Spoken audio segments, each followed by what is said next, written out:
परमात्मा मनुष्य की मूल आवश्यकताओं में से एक है। कैसे?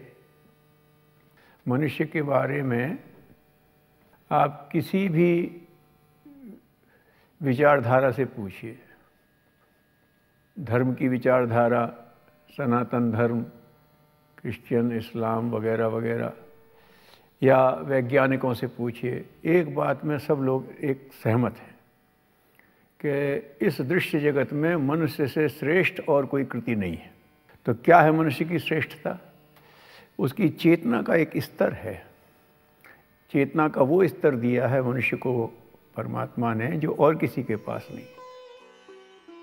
वैसे मनुष्य से अधिक देखने वाले, मनुष्य से अधिक सूंघने वाले, मनुष्य से ज़्यादा शरीर से बलशाली बहुत से प्राणी हैं। तमाम उनके अंदर गुण हैं जो मनुष्य के लिए बड़े दुर्लभ हैं।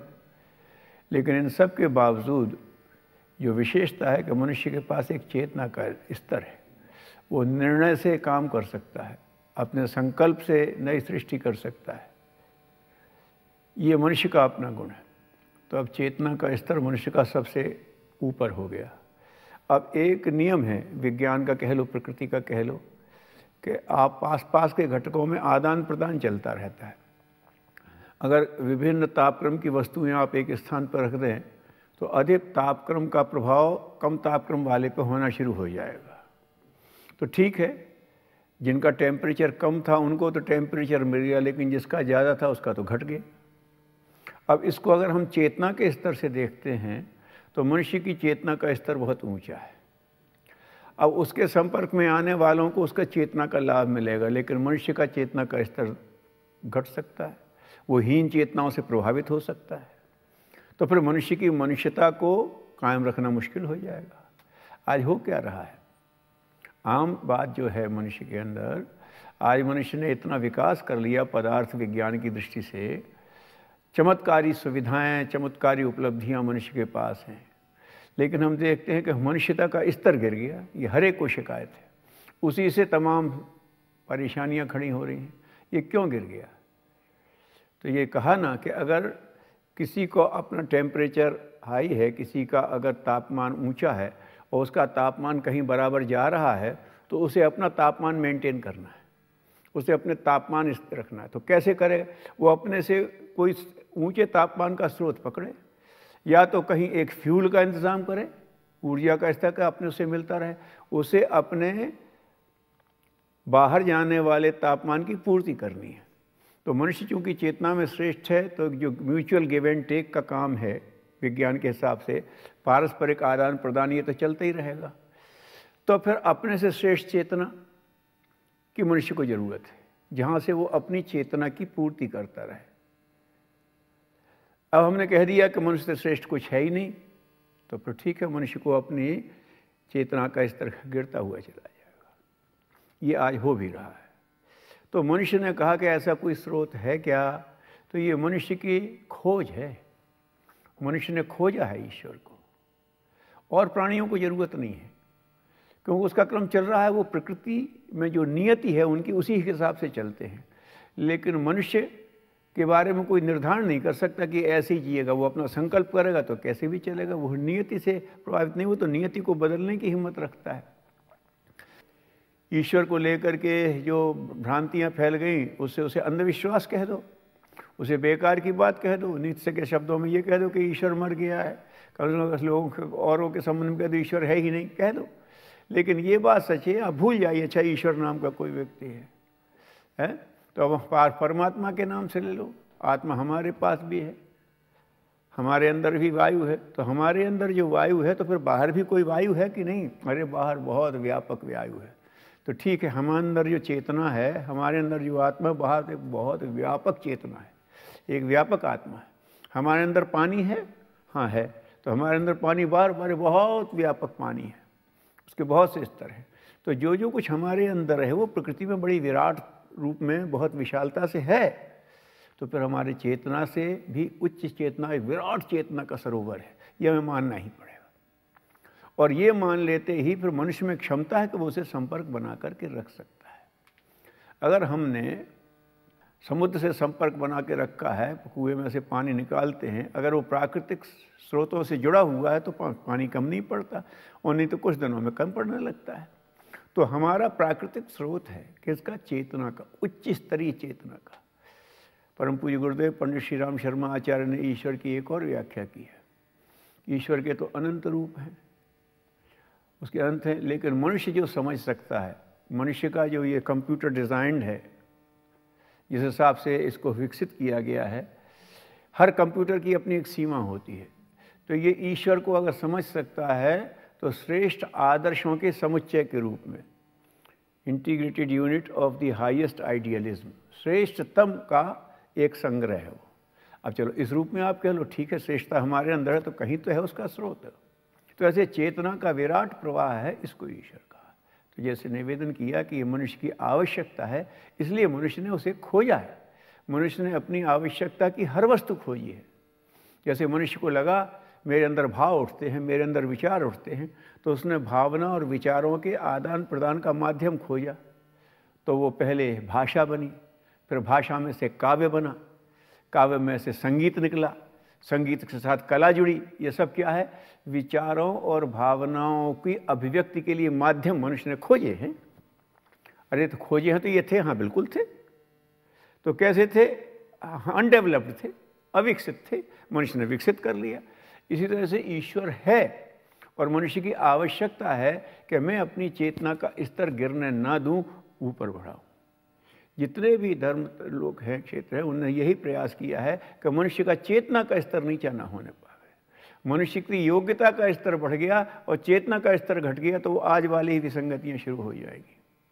योग्यता बहुत है लेकिन चेतना का स्तर घटने की वजह से हम लोग हो रहे हैं हृदयहीन हो रहे हैं, तो कहीं शोषण, कहीं अपराध, कहीं उग्रवाद, कुछ ना कुछ खड़ा हो जाता है। इसलिए ये प्रयास था, ये मनुष्य के लिए सबसे, और मनुष्यता के लिए और भी आवश्यक है। पहले तो अगर मनुष्य कहीं उत्पाती हो जाए तो सामान्य उत्पात होता था। अब आजकल एटॉमिक एनर्जी से लेस, उससे संपन्न मनुष्य अगर ये उत्पात मचाए तो धरती को ब्लास्ट कर देगा। तो आज तो ईश्वर की और भी अधिक आवश्यकता हो गई। किस रूप में? एक परम चेतना के प्रवाह के रूप में, है ना। हमारी जितनी भी अंदर हमारी वाइटलिटी है उसका सबका एक सुपर, सबसे ऊंचा एक स्वरूप है जिसको हम कर सकते हैं। तो ये वर्ष का रूप, और इसको कोई नकारता नहीं है। और हर एक ने जिसे अनुभव किया है, इस दुनिया में बहुत लोगों ने बहुतों को प्रभावित किया है, लेकिन दुनिया को सबसे ज़्यादा प्रभावित करने वाले व्यक्ति वो हैं जिनने ईश्वर का साक्षात्कार किया है। वो चाहे ऋषि हों, चाहे वो ईसा हों, चाहे वो मोहम्मद हों, चाहे वो गुरु नानक हों, चाहे वो चैतन्य महाप्रभु हों, सबसे ज़्यादा अगर मनुष्य को प्रभावित किया तो उसने क्यों? क्योंकि उस चेतना के श्रेष्ठतम स्तर से जुड़ा।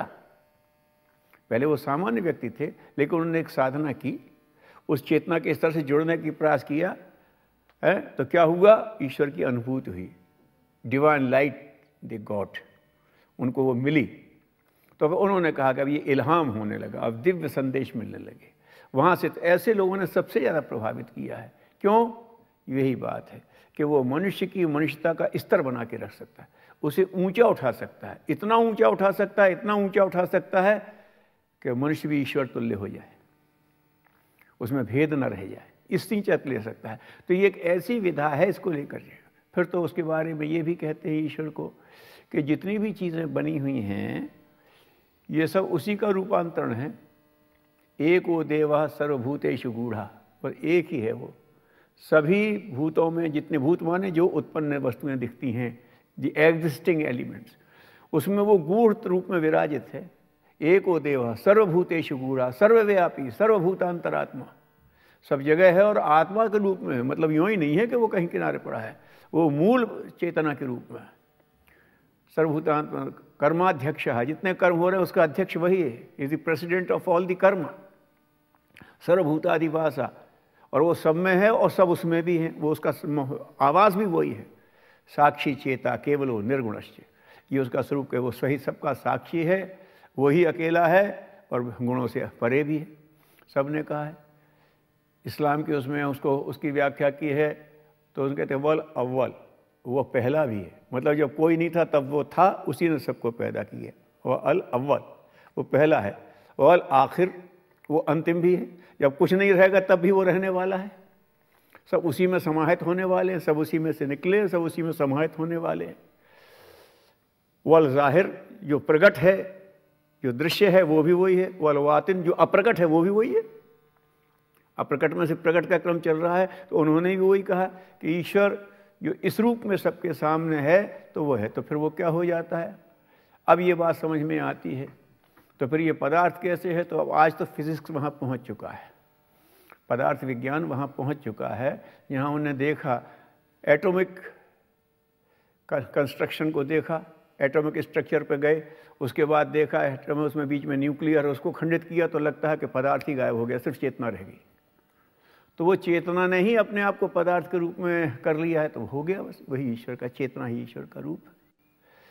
जहाँ तक उसकी बात है, साहब ईश्वर को माने ना माने तो ईश्वर को कोई फर्क नहीं पड़ता, मनुष्य को फर्क पड़ता है। और अगर दूसरे रूप में ये बात मान ली जाए कि ईश्वर अगर उच्च आदर्शों का समुच्चय है तो फिर कोई दिक्कत नहीं, आप उच्च आदर्शों को मान लीजिए तो अभी काम चलेगा। भगवान बुद्ध ने यही कहा। लोगों ने कहा ईश्वर के नाम पर तरह तरह के अंधविश्वास फैला रखे थे लोगों ने। ईश्वर के नाम पर ये की हत्या की जाती, यज्ञ में वगैरह वध होते हैं। उन्होंने कहा तो ऐसा है, ईश्वर को तो मत मानो। फिर लोगों ने उनसे पूछा कि ये बताओ ईश्वर है कि नहीं? बोले है या नहीं, तुम्हें जानने की जरूरत ही नहीं, तुम तो भला करो भले बन जाओ, बस समाप्त। तो मतलब अगर तुमने उच्च आदर्शों को भलाई के रूप में ईश्वर को मान लिया तो तुम्हें उसे किसी अन्य आकार में मानने की जरूरत नहीं है। और यहाँ हम देखते हैं तो जितने भी प्रगति की है उन्होंने अपना कोई एक आदर्श माना है, उस आदर्श को फॉलो कर रहे हैं, बस यही हो गई आस्तिकता। आस्तिकता लोग ईश्वर से जोड़ते हैं। आस्तिकता क्या है? ईश्वर को मानना नहीं। आस्तिकता ईश्वर के साथ भी जुड़ी हुई है, लेकिन ये एक मनुष्य की मूल प्रवृत्ति है, अस्थि। मनुष्य के अंदर एक दिया है।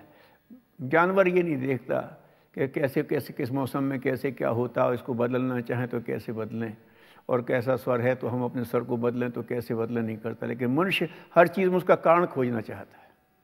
ये है तो इसका कोई कारण होगा। अस्थि इसी को कहते हैं कि है। अगर कोई चीज़ सामने दिख रही है तो उसका कोई एक मूल कारण है, वहाँ से ये प्रकट हुई होगी। ये अपना एक क्रम चल रहा है। तो ये अस्थि का जो है यही हर वैज्ञानिक के अंदर है। उसका अस्थि भाव है, जो देख लेता है कि कुछ है, वो फल गिरा तो इसके पीछे कुछ नियम होना चाहिए। ये अगर ढक्कन उठ रहा है स्टीम से तो स्टीम में ताकत होना चाहिए, और उसने खोज लिया। तो जैसे ये चीज़ें मनुष्य ने खोजी है, प्रकृति के नियम, तो प्रकृति का सबसे बड़ा नियम है ईश्वरत्व, परमात्म तत्व, वो उसने खोज लिया। तो अब क्या है, बात यहीं आकर के टिक जाती है कि मनुष्य को श्रेष्ठ उत्कृष्ट आदर्शों को ही ईश्वर मान लेना चाहिए। मनुष्य ने ऐसा हम ईश्वर को समझ लेंगे, हम आत्मा को जान लेंगे। कैसे जान लोगे आप? अच्छा ऐसा करो कि अपनी लेबोरेटरी में सिद्ध करेंगे ईश्वर को। लेबोरेटरी में सिद्ध करोगे? अच्छा लेबोरेटरी में लाके सूरज को सिद्ध कर लो तो मान लेते हैं। सूरज तो ईश्वर के, करोड़ों सूर्य भगवान के बनाए चमक रहे हैं। एक सूर्य को ले आओ लेबोरेटरी में टेस्ट करने से, सूर्य कैसे आएगा? वो तो धरती से बहुत बड़ा है। तो फिर ऐसा करो, लेबोरेटरी लेके चले जाओ सूरज में, और ये सब वहाँ पहुँचते पहुँचते तो हम जल जाएंगे। मतलब तुम सूर्य को ना लेबोरेटरी में ला सकते हो, ना अपनी लेबोरेटरी लेके सूरज तक जा सकते हो। फिर सूरज को टेस्ट किया, हाँ सूरज से तुम कहोगे हम आपको टेस्ट करना चाहते हैं, तो सूरज अपनी किरणें भेज देगा, और उसकी किरणों में उसकी पूरी क्वालिटीज़ हैं, अगर तुम टेस्ट कर सके हो। और हमने टेस्ट कर लिए, हमने सूरज की किरणों से सूर्य के सारे कैरेक्टरिस्टिक्स पकड़ लिए। ऐसे ही भगवान के पास को हम ना अपनी लेबोरेटरी में ला सकते हैं, ना भगवान के पास अपनी लेबोरेटरी लेके जा सकते हैं। लेकिन अगर हम चाहते हैं कि हम तुमको समझना चाहते हैं, तो वो अपनी कैरेक्टरिस्टिक्स की फ्लो भेज देता है, उसकी रेज भेजता है, उसकी किरणें भेज देता है। इसी को कहते हैं एक दिव्य अनुभूति, जो कि उनको हुई है, जिनको हम कहते हैं पीर पैगंबर इल्हाम वाले ऋषि, उनको उसका अनुभव हुआ है। जब आप उसको चाहते हैं और फिर उसे वो पूरा, उन्होंने कहा ठीक है हम जानते हैं ईश्वर को। नरेंद्र बाद में जो विवेकानंद बने, वो तो अपने को नास्तिक मानना पसंद करते थे। हर से पूछे तुमने ईश्वर को देखा? लेकिन जब भगवान रामकृष्ण परमहंस से मिले तो उन्होंने कहा हाँ देखा, और इतना स्पष्टता से देखा जितना तुम मुझे देख रहे हो, बल्कि इससे भी अधिक स्पष्ट। क्यों? अरे जो अंदर बाहर है उससे ज़्यादा स्पष्टता किसकी होगी? तुम्हें तो हम देख रहे हैं तो पास से देख रहे हैं, फिर तुम्हें घुमा के देखें, फिर तुम्हें पलट करके देखें, फिर इधर से देखें, फिर ऐसे तो देखें। लेकिन उसको जिसको कहते हैं कि सर्वतः पाणिपादम तत् सर्वतोक्षिशिरोमुखम, उसके सब जगह पैर हैं, सब जगह हाथ हैं, सब तरफ उसकी आँखें, सब जगह वाणी, तो वो तो सब जगह सब कुछ है उसका। अब ईश्वर की और किससे तुलना दें? है? भीतर से जो आप करें तो ये तो ईश्वर क्या है, अब इसको आप मान लेते हैं, बात स्पष्ट हो जाती है। तो ईश्वर के बारे में जब ये मान्यता बन जाती है कि जो कुछ भी श्रेष्ठतम है, बस वो श्रेष्ठता का समुच्चय ईश्वर है, बस ये मान लेने के बाद बात स्पष्ट हो जाती है। अब आप ईश्वर को व्यक्ति रूप में ना माने तो कोई दिक्कत नहीं, और वो व्यक्ति है भी नहीं, तो क्या करें? वृत्ति के रूप में मान लो आप उसे, आदर्शों के रूप में मान लो उसे। अब लोग कहते हैं वो डिवाइन लाइट है, लाइट माने यही लाइट थोड़ी जो आप इसको देखते हैं। कहते हैं कि अपनी बात पर प्रकाश डालिए, तो बात पे कैसे प्रकाश डालेंगे? वो लाइट ज्ञान का प्रतीक हो, मतलब श्रेष्ठता का प्रतीक है। जहाँ भी आप कंफ्यूज हैं वहाँ आपका कन्फ्यूज़न हट जाए तो वो प्रकाश है। प्रकाश में आदमी कंफ्यूज नहीं होता, कहीं इधर टकराता नहीं है, अंधेरे में टकराता है। तो ये जो परेशानियाँ हैं ये ईश्वर की अनुपस्थिति कह लो। जैसे अंधकार क्या है? प्रकाश की अनुपस्थिति है, उसको सच्चिदानंद स्वरूप का है। सत माने वास्तविकता, चित माने श्रेष्ठ आनंद स्वरूप, और आनंद तो फिर आनंद है ही। तो ये है अस्तित्व जिसका है। सत माने जो है, चित माने जो स्पष्ट है, और आनंद माने आनंद रूप है। तो ईश्वर के बनाए हुए पदार्थ का ईश्वरीय अनुशासन में, ईश्वरीय प्रयोजनों में प्रयोग होने लगे तो सब जगह आनंद ही आनंद है, फिर कहीं भेद नहीं, कहीं कोई बात नहीं है। इसलिए ईश्वर के साथ अगर संबंध बनाना है तो क्या करें? उसे उत्कृष्टता का समुच्चय मानो। और फिर क्या करो? परम पूज्य गुरुदेव ने एक सत्संकल्प लिखा है कि जो आदमी के अंदर बने, मनुष्य का संकल्प ही तो सब कुछ है ना। तो संकल्प अगर श्रेष्ठ हो जाए तो बात बनाए।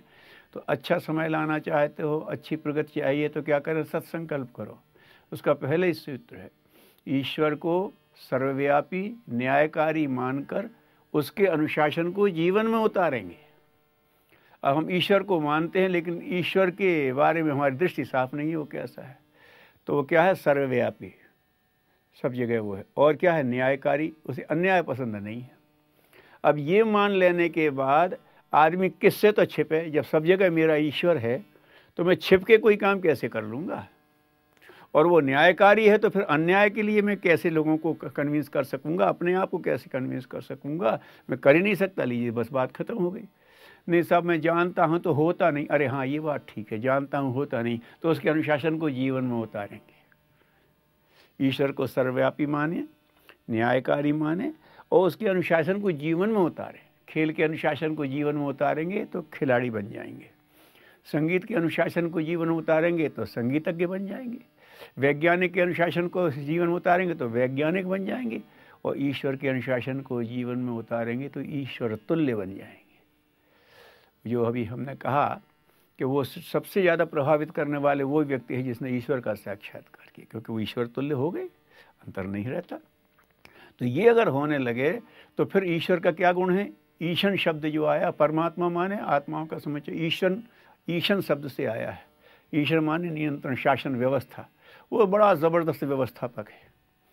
उसमें ये बड़े बड़े नेबुला, जितनी बड़ी बड़ी आकाश गंगाएं, उसमें खरबों सूर्य और उनके ग्रह उपग्रह तो जाने कितने हैं, लेकिन सब अपने अनुशासन में चलते हैं। ये ऐसा अनुशासन वाला है। और जब उसका अनुशासन हमारे जीवन में उतरेगा तो हमारे जीवन में कोई चीज़ ऐसी रह जाएगी क्या जो अनुशासनहीन हो जाए? मेरी आँख, मेरे कान, मेरा हृदय, मेरा मन, मेरी वृत्तियाँ सब आ जाएंगी। ये क्यों अनुशासन में नहीं आती? कि हमने अपने साथ उपलब्ध ईश्वर की विशेषताओं को इस्तेमाल करना नहीं सीखा। इसलिए का ईश्वर को सर्वव्यापी न्यायकारी मानकर उसके अनुशासन को जीवन में उतारिए। ये मनुष्य का आवश्यकता है। ईश्वर मनुष्य की आवश्यकता है और मनुष्य ईश्वर की आवश्यकता है, नहीं तो फिर बनाया क्यों उसने? इन दोनों का तालमेल अगर बैठेगा तो सुख, शांति, समृद्धि सब साथ जुड़ेंगे। समृद्धि में और शांति में कोई आपस में झगड़ा नहीं है। हम तो समृद्धि का उपयोग गलत करते हैं, इसलिए अशांति हो जाती है।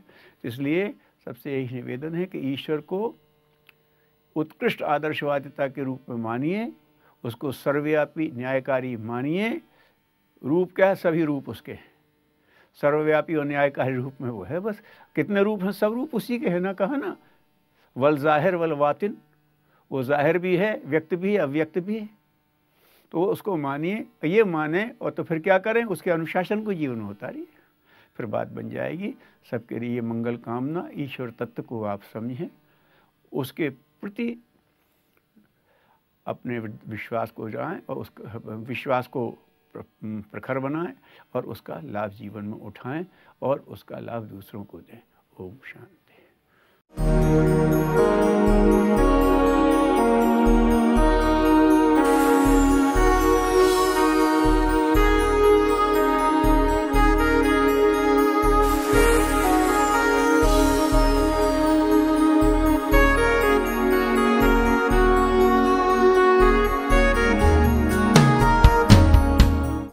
ईश्वर कौन है, इसको समझने के पहले हम अगर यह जान लें कि यह संसार क्या है, तो ईश्वर संसार से अलग नहीं है। संसार को जानने की बात करते हैं, इस सृष्टि को जानने की बात करते हैं। सृष्टि जो हमें दिखाई दे रही है उसी को तो हम सृष्टि मान पा रहे हैं। सृष्टि में बहुत कुछ ऐसा है जो दिखाई दे रहा है और बहुत कुछ ऐसा है जो नहीं दिखाई दे रहा है। सामान्य व्यक्ति तो सृष्टि उसी को कहता तो दिखाई दे रहा है। सामान्य व्यक्ति से यदि बात की जाए कि आप संसार कैसे कहते, तो ये दिखाई दे रहा है, उसी को संसार मानेगा। वायु दिखाई दे रही नहीं, वायु दिखाई नहीं दे रही है। एनर्जी दिखाई दे रही नहीं, एनर्जी नहीं दिखाई दे रही है। ये पदार्थ दिखाई दे रहा है। लेकिन जब उसको समझाया जाए कि जो पदार्थ दिखाई दे रहा है, जिसको तुम अलग अलग कर रहे हो, ये सोना है, ये चांदी है, ये लोहा है, ये तांबा है, ये अमुक है, ये अमुक है, वगैरह वगैरह, दुनिया की कोई भी वस्तु, चाहे वो जीवित हो चाहे अजीवित हो, जड़ हो या चेतन हो, जो दिखाई दे रहा है वो कुछ भी पदार्थ बना है। अगर द्रव्य जिसको कहें, मैटर ना कहें, द्रव्य कहें, जो भी द्रव्य है, जो पदार्थ है संसार का, अगर ये बना है तो काय से बना है? ये अणुओं से मिलकर के बना है। ये तो हम सामान्यतः जानते हैं, छोटा बच्चा भी जानता है, केजी में पढ़ने वाले बच्चे को भी बता देते हैं। और अणु काय से मिलकर बना है? परमाणुओं से मिलकर बना है। परमाणु काय से बना है? इलेक्ट्रॉन, न्यूट्रॉन, प्रोटॉन से। जब इसके और आगे लेवल पे हम सोचना प्रारंभ करते हैं, जानते हैं, तो बहुत से सूक्ष्म पार्टिकल्स मालूम चलते हैं। और वो पार्टिकल्स भी और आगे हम सोचेंगे, जब और आगे खोजबीन चलेगी, तो निश्चित रूप से ऐसा हो सकता है ये आए कि सारे के सारे पदार्थ ऊर्जा से मिलकर के बने हैं, उनकी कोई एनर्जेटिक फील्ड्स हैं। तो हम ये कहने को कह सकते हैं कि सारा पदार्थ काय से बना है? Everything is consist of energetic field, energies. यही हम कहना चाहते हैं कि ये सारा संसार जो दिखाई दे रहा है वो है नहीं दिखाई दे रहा है, जो नहीं दिखाई दे रहा वो है क्या है? अगर हम किसी से कहें ये सब ऊर्जा से मिलकर बना है, ये लोहा लोहा नहीं है, ये तांबा तांबा नहीं है, चांदी चांदी नहीं है, पीतल पीतल नहीं है, ये सब तो एनर्जी है, तो आदमी बौखला जाएगा, मानने को तैयार नहीं है। लेकिन जो वैज्ञानिक दृष्टि रखता होगा, थोड़ी सी भी विज्ञान की समझ रखता है, वो इसको ना मानने से अब ज़्यादा दिक्कत नहीं करेगा। हम नहीं मानेंगे, नहीं साहब, थोड़ा साइंस जानते हैं तो मान लेंगे, थोड़ा विज्ञान जानते हैं तो मान लेंगे, अब दिक्कत नहीं है। इसी तरह हमारे ऋषि माने जिन्होंने खोज किया है, रिसर्च की है, कहा है संसार के बारे में।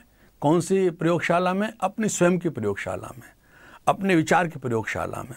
क्योंकि अगर हम एक विज्ञान की दृष्टि से भी देखें तो कोई प्रकृति में नियम घट रहा है, वो हमारी समझ में आ जाता है तब हम उसको खुलासा करते हैं, उसके पहले खुलासा नहीं हुआ है। मान लीजिए एक फल गिरा, ढेरों फल गिरे थे, लेकिन उस दिन फल गिरा और उसके दिमाग में एक विचार आ गया, उसकी समझ में समझ समा गई। क्या समझ समा गई? कि जो गिर रहा है धरती की ओर ही क्यों गिर रहा है।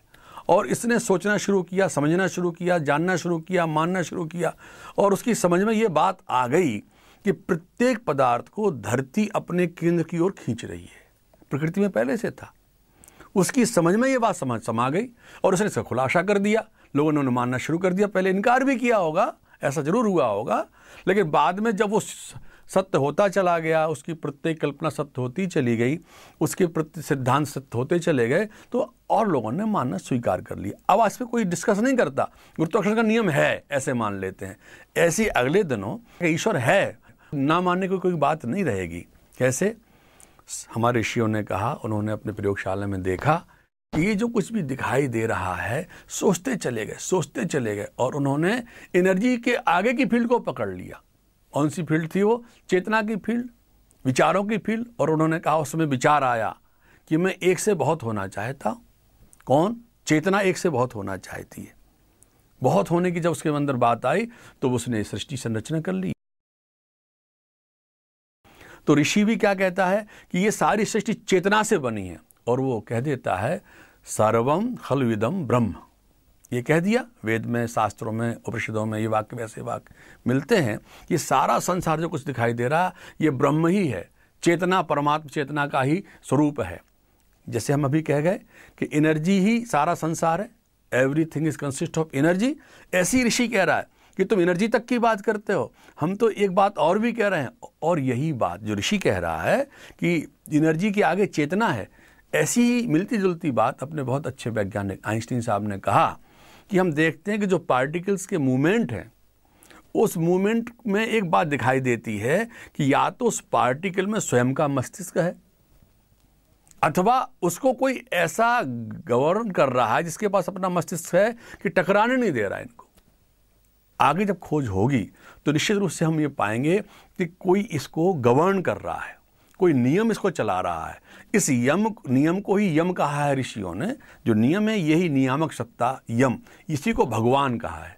एक बात बहुत अच्छी समझने लायक यहाँ आ जाती है कि साहब भगवान ने नहीं बनाया, संसार अपने आप बन गया। एक इसमें दो तीन बातें एक आती हैं कि ये संभावना अपने आप बनने की बहुत कम संभावना है। क्यों संभावना बहुत कम है? बिना बनाने वाले की बन गई होगी सृष्टि। आपने वो बात सुनी होगी कि एक बालक अपने वैज्ञानिक पिता से पूछता है कि पिताजी इस संसार को बनाने वाला भगवान है, भगवान कहाँ रहता है? तो वैज्ञानिक झटक देता, क्या भगवान की बात करते हो? कोई भगवान नहीं होता। सृष्टि वैज्ञानिक के बच्चे वैज्ञानिक की तरह बात किया करे, इसमें कहाँ बनाने वाला होता है? पर उसके दिमाग में पता नहीं कहाँ से परमात्मा ने प्रेरणा कर दी। उसने अपने पिता से कहा, पिताजी मेरे अध्यापक ने कहा है कि एक सीनरी बना के लाना, एक दृश्य बना के लाना। तो काहे से बनता है दृश्य? पिताजी ने कहा, अरे बेटे इसमें क्या बात है, कागज़ ले ले, पेंसिल ले ले, रबर ले ले, ब्रश ले ले, रंग ले ले, पानी ले ले, चित्र बना डाल। तो उसने पिताजी के सामने टेबल पे ला के कागज़ रख दिया, पेपर लाया, ड्राइंग पेपर, कलर ला के रख दिए, पेंसिल, रबर सब व्यवस्था करके रख दी। और पिताजी सब मैटर ठीक है, बोले हाँ इन्हीं से सब बनता है। अब पिताजी तो अपने ऑफिस चले गए। अब बच्चा वहाँ बैठ ही रहा। माँ ने कहा चाय नाश्ता कर लो, पर उठा ही नहीं, खाना खा लो, उठा ही नहीं। माँ बड़ी परेशान हो गई। जब पिताजी लौट के दफ्तर से आए तो माँ घबराई सी अपने पति से बोली, पता नहीं आज क्या हुआ, जब से आप गए बच्चा टेबल के सामने से हटता ही नहीं है। पिताजी भी परेशान से उसके पास पहुँचे। बोले बेटे क्या बात है, तू क्यों बैठा है यहाँ? बोले पिताजी ये सब इसी से बनता है ना? बोले हाँ इसी से बनता है। सीनरी बनाने के लिए रंग चाहिए, पानी चाहिए, ब्रश चाहिए, पेंसिल स्केच करने के लिए चाहिए। हाँ तो पिताजी सब मैंने एक साथ रख दिया है, पर ये अभी तक बना ही नहीं है। सुबह से जब से आप गए बैठा हूँ, बना रहा हूँ, बना ही नहीं है। पिता ने कान पकड़ा, बेवकूफ़, अपने आप कैसे बन जाएगा? जब तू बनाएगा तब तो बनेगा ना ये। अरे पिताजी छोटे सा दृश्य ये सारे पदार्थों के होते हुए अपने आप नहीं बन सकता। बोले ना, इसको बनाने वाला चाहिए। तो उसने कहा पिताजी इतने बड़े संसार में जो अच्छे अच्छे दृश्य दिखाई देते हैं, जिन पर हम ये सब बना सोच के बनाते हैं कागज़ पर, वो अच्छे लगते हैं और प्रकृति में बने बनाए हैं, इनको बनाने वाला भी पिताजी कोई होगा। ये घटनाक्रम हो सकता है। इसी क्रम में अगर हम सोचते चले जाएं तो ये संभावना बिना बनाने वाले के नहीं बनी होगी। सृष्टि जितनी सुंदर बनी है।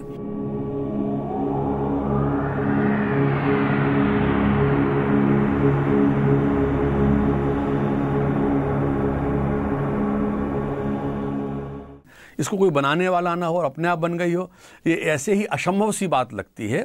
जैसे यदि हम कोई कहें कि एक जो टाइप होते हैं, जहाँ छापा खाना होता है, छोटे छोटे टाइप होते हैं, वो किसी टाइप भंडार गृह में रखे, उसमें कोई विस्फोट हो जाए और विस्फोट होकर खूब उछल जाए सारे टाइप्स, और ऐसे गिरें कि उसकी एक डिक्शनरी बन जाए, शब्दकोश बन जाए, चाहे हिंदी के हो चाहे अंग्रेजी के हो, एक शब्दकोश बन जाए। ऐसी संभावना क्या है? नहीं साहब, लाखों बार भी होगी तो ऐसी संभावना नहीं दिखाई देती है।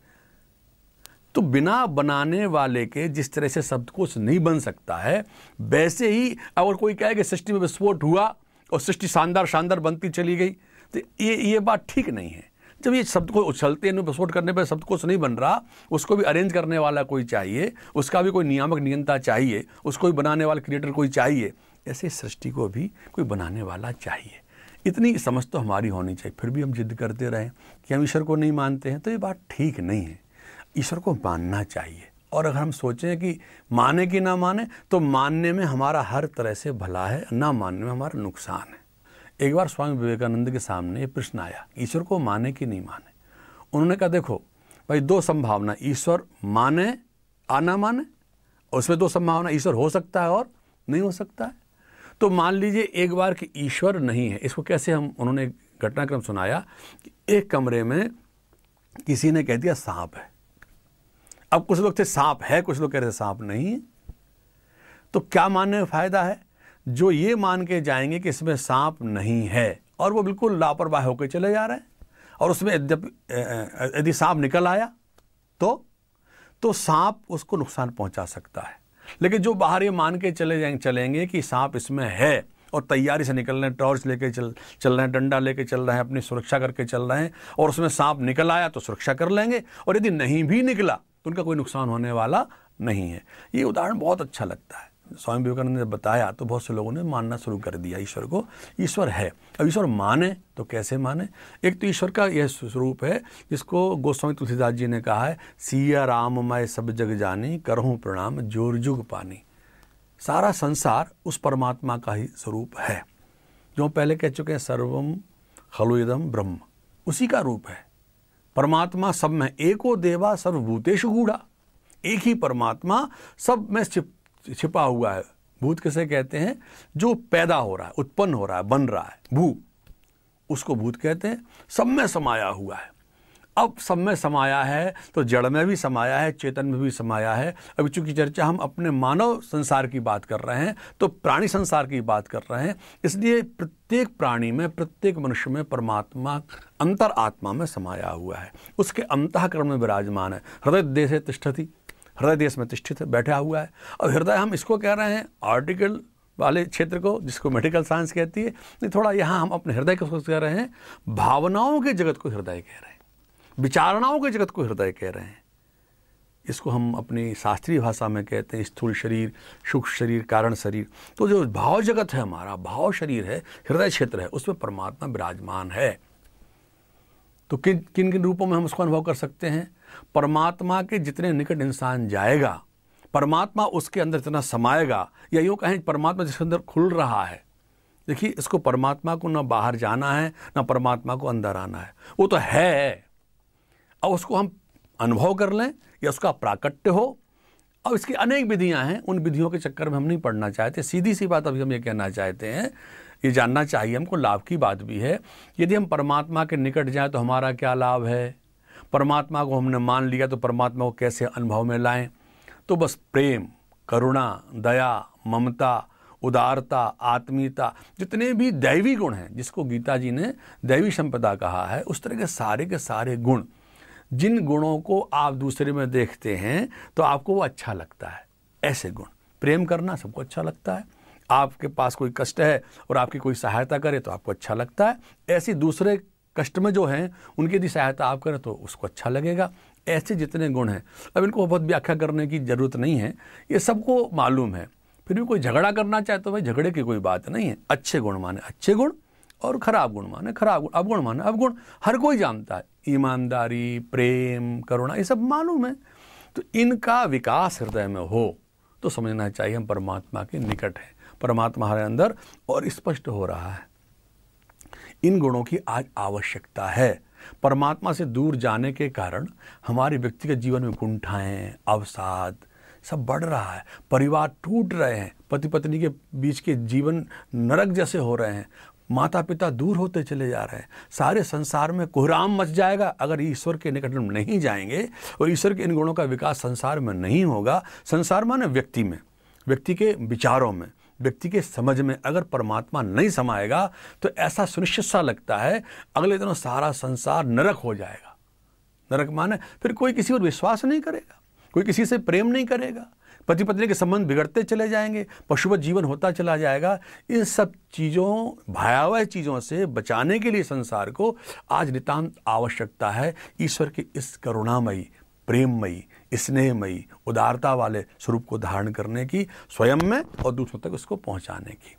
ईश्वर, आप देखते हैं ना, ईश्वर जब किसी के अंदर समाता है, भक्त होता है, सज्जन होता है, और वो मान रहा हो, भक्त हो अथवा ना हो, सहज क्रम में यदि कोई किसी की सहायता कर देता है, कोई अंधा गिर रहा है, उसको लाठी पकड़ के पार कर देता है, तो इस छोटी सी घटना को कि किसी की लाठी पकड़ उसने पार कर दिया, और रात तक सोचता है, और जब जब उसको याद आती है उसको प्रसन्नता मिलती है, संतोष मिलता है।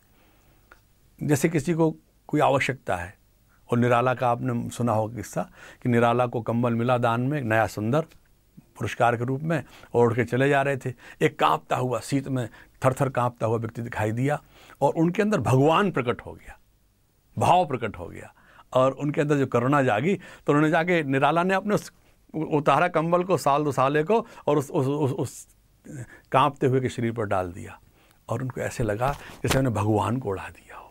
इतना संतोष मिला, इतना आनंद आया, क्योंकि ये इतनी बड़ी घटना आज तक हमको याद है, तो ये परमात्मा की पूजा हो गई।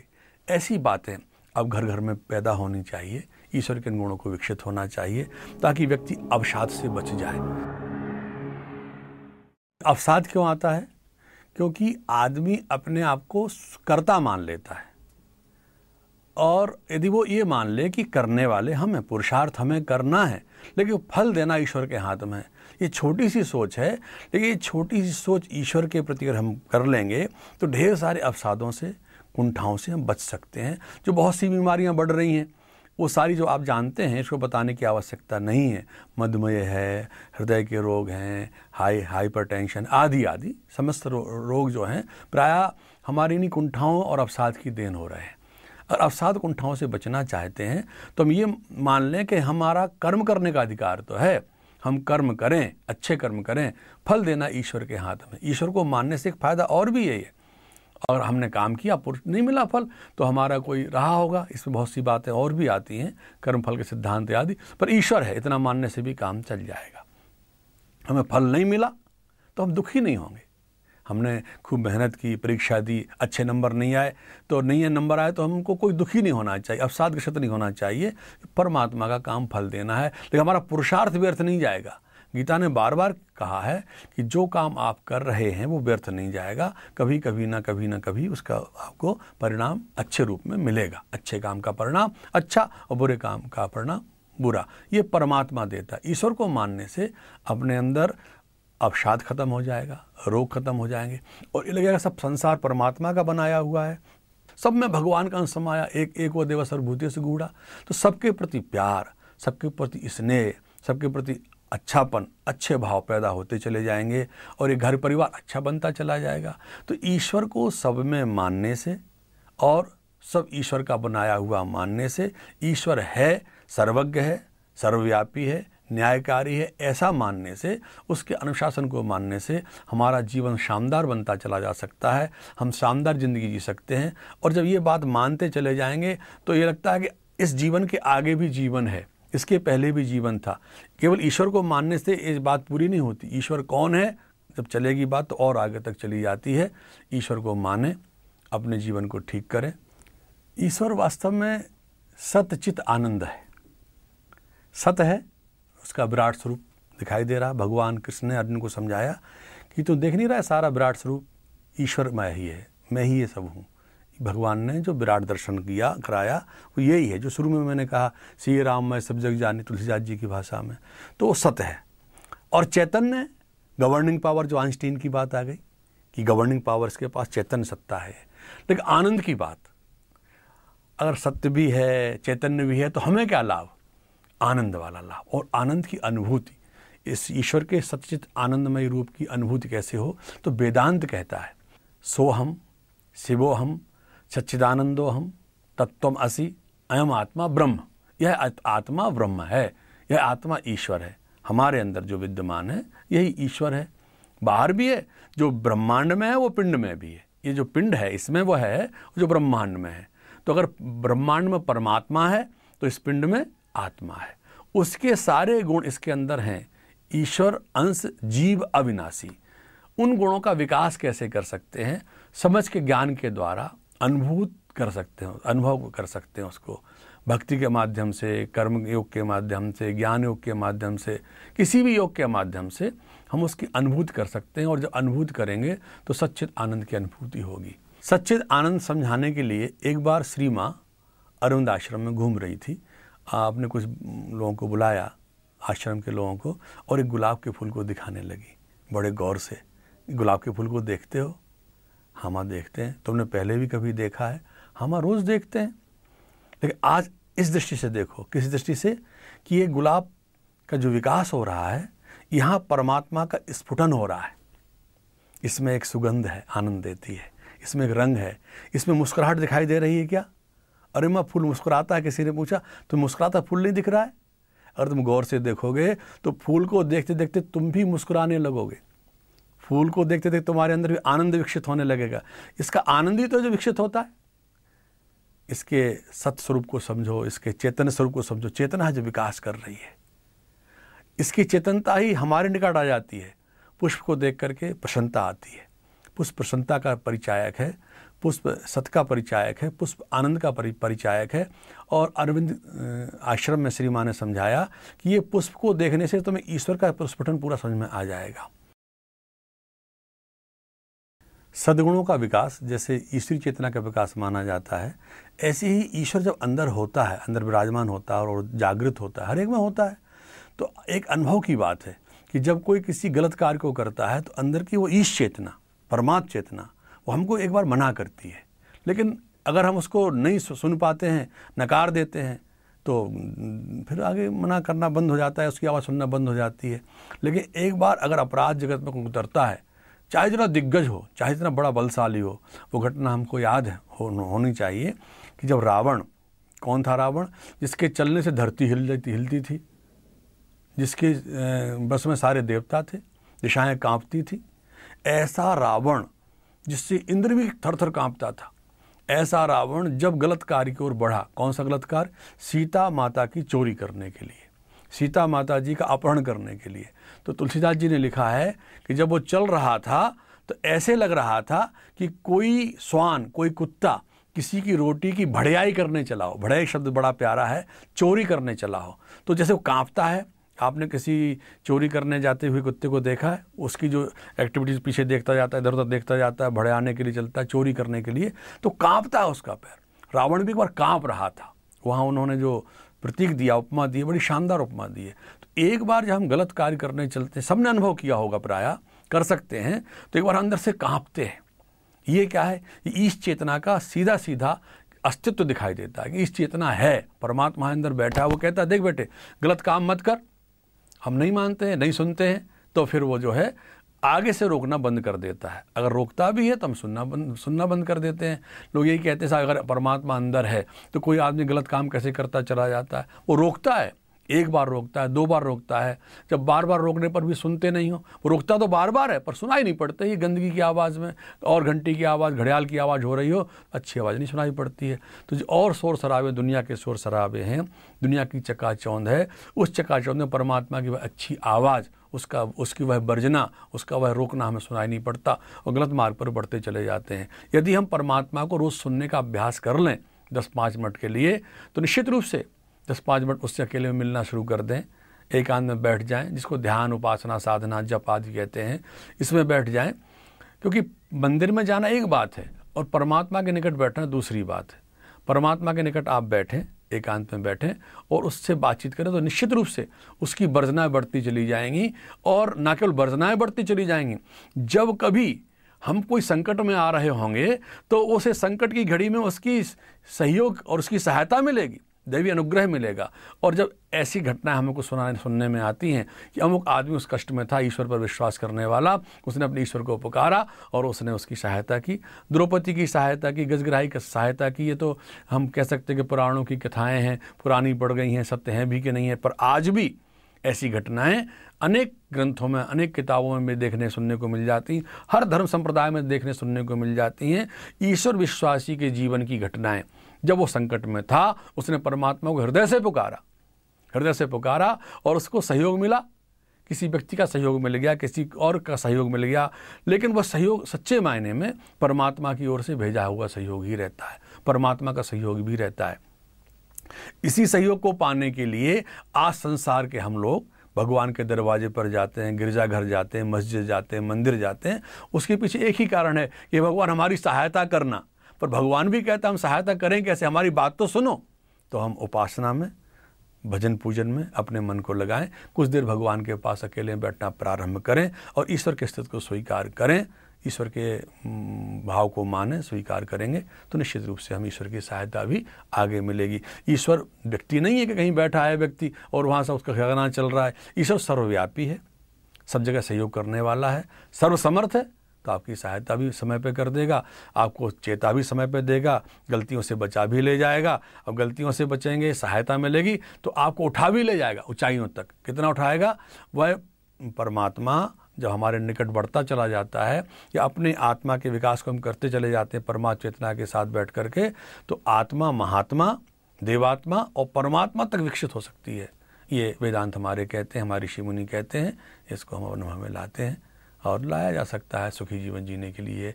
बहुत बड़ा साधन, बहुत बड़ा माध्यम, जो सत्य भी है, त्रिकाल सत्य है, सार्वभौमिक सत्य, यूनिवर्सल ट्रुथ है, इसको झुटलाया नहीं जा सकता। परमात्मा है, सर्वत्र है और अच्छे और विराट रूप में भी है, अंतःकरण में भी विद्यमान परमात्मा है।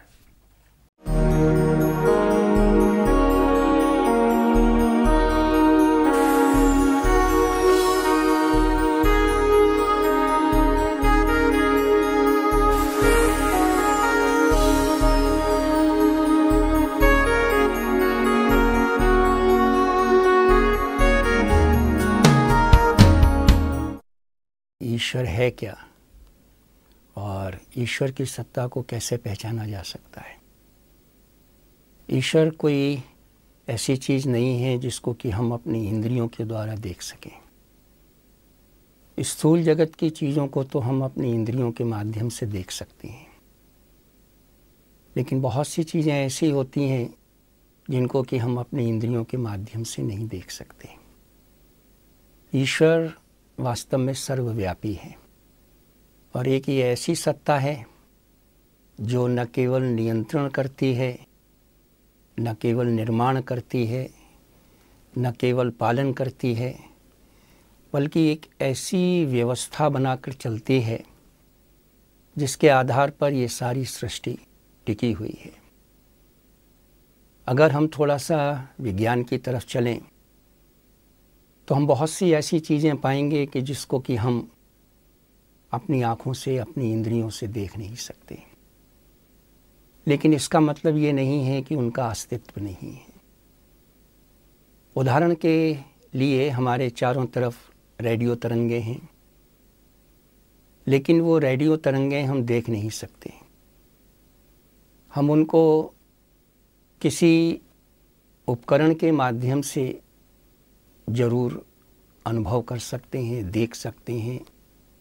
इसी प्रकार से वायु है, उसको हम नहीं देख सकते, लेकिन उसको अनुभव कर सकते हैं।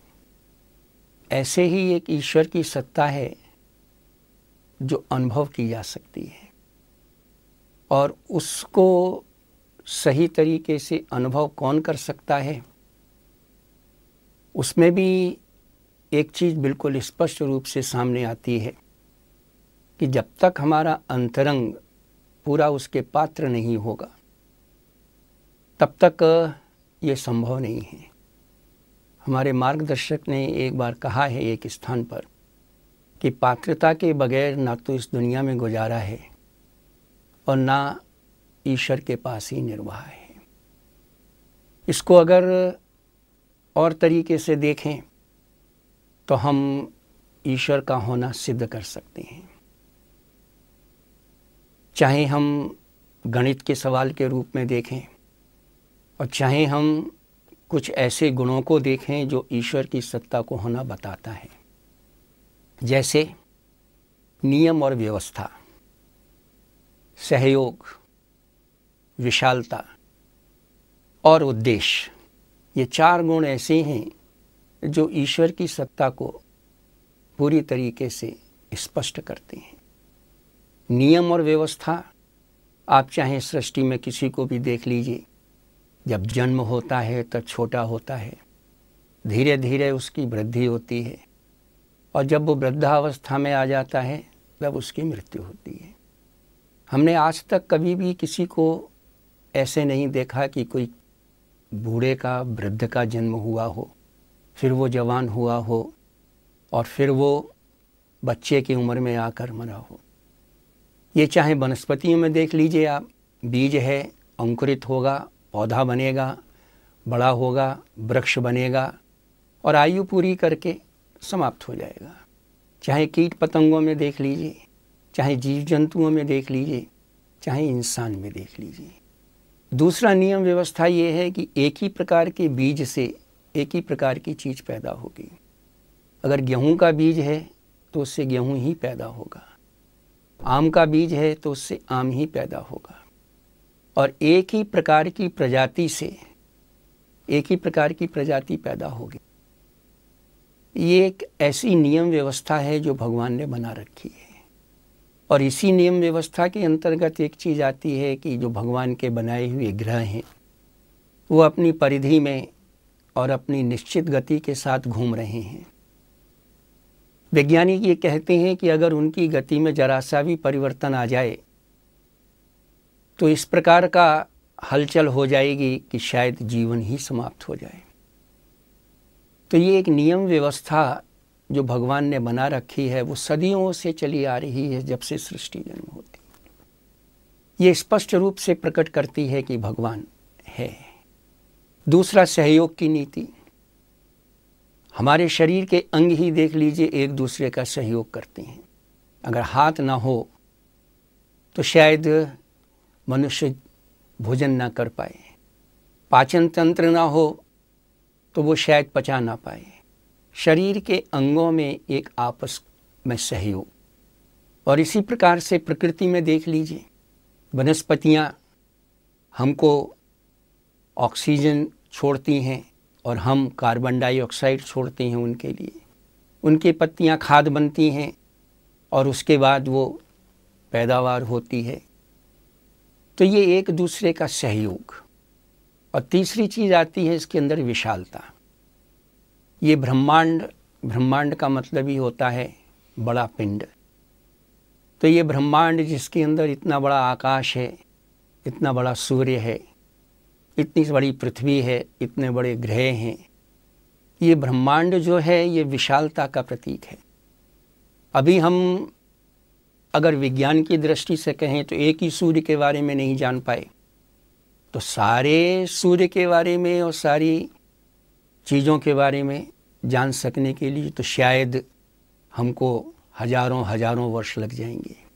और चौथी चीज़ इसी श्रृंखला में आती है जिसको कहते हैं उद्देश्य। भगवान ने कोई भी चीज़ निरुद्देश्य नहीं बनाई है। समुद्र है, वास्तव में विशाल है, लेकिन सूर्य की गर्मी से जब वो तपता है तो उसके हृदय में दया आती है तो बादल बन जाते हैं। मनुष्य को और प्राणियों को पानी की कमी ना पड़े तो वो बादल जो हैं वो बरस जाते हैं। समुद्र के खारे पानी को वो पीने के योग्य बना देते हैं। इसी प्रकार से सूर्य तपता है और तपने के बाद वो प्राण शक्ति देता है, तो उद्देश्य है। वायु है, वो जगह जगह पहुंचकर प्राण शक्ति देती है, उद्देश्य है। तो कोई भी चीज़ इस प्रकृति में निरुद्देश्य नहीं बनाई है। और अगर दूसरी तरीके से देखें हम तो भगवान को समग्र रूप में जान सकना आज तक किसी के लिए संभव नहीं। जब 4 अंधे व्यक्तियों से किसी ने पूछा कि हाथी कैसा होता है, तो उन्होंने दौड़कर खड़े हुए हाथी के पास जाकर उसको छूने का प्रयत्न किया। किसी ने उसके पैर को पकड़ा, किसी ने उसकी सूंड को पकड़ा, कोई पूंछ के पास चला गया, कोई कान के पास चला गया, कोई उसकी पीठ पर चढ़ गया। जिसने पीठ को छुआ वो कहने लगा कि हाथी एक पत्थर के समान होता है।